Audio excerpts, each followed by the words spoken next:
È stato arrestato a Marina di Gioiosa Ionica nel Regino il boss dell''ndrangheta Rocco Aquino, 52 anni, considerato elemento di primo piano dei clan calabresi. Aquino era nascosto in un bunker realizzato nella mansarda della sua abitazione del centro della costa ionica Regina. È stato scovato ed arrestato dai carabinieri del ROS e del reparto speciale cacciatori di Calabria.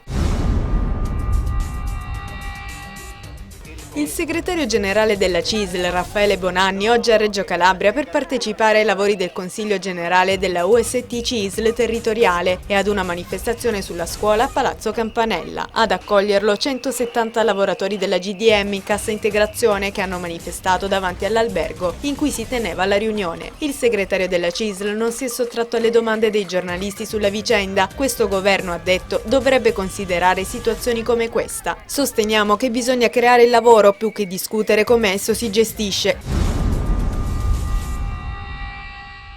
Nel corso del 2011 la Guardia di Finanza ha denunciato in Calabria 4.383 persone responsabili di truffe ai danni dell'Unione Europea, dello Stato e della Regione, recuperando risorse per oltre 83 milioni di euro. E quanto riferisce il Comando regionale facendo un resoconto dell'attività svolta lo scorso anno. Sono stati effettuati in tutto 60 interventi di iniziativa o su delega della Procura della Corte dei Conti che hanno consentito di accertare danni erariali per oltre 195 milioni.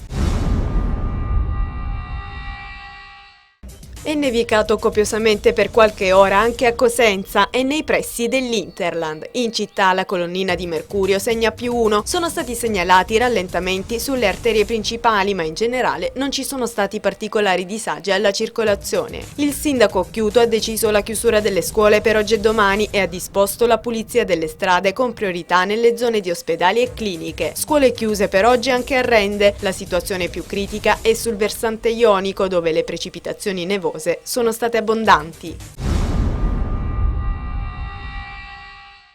Anche a Cosenza si svolgerà la 12ª giornata nazionale di raccolta del farmaco indetta dal Banco Farmaceutico per l'intera giornata di domani, sabato 11 febbraio. Si potrà quindi acquistare e donare un farmaco da banco a chi oggi vive ai limiti della sussistenza. I farmacisti aderenti, in accordo con gli enti assistiti, consiglieranno il tipo di farmaco da banco, cioè che non necessita di prescrizione medica, di cui è maggiormente avvertita la necessità. La giornata di solidarietà si svolgerà in più di 1200 comuni italiani e nello stesso giorno anche in Spagna e in Portogallo.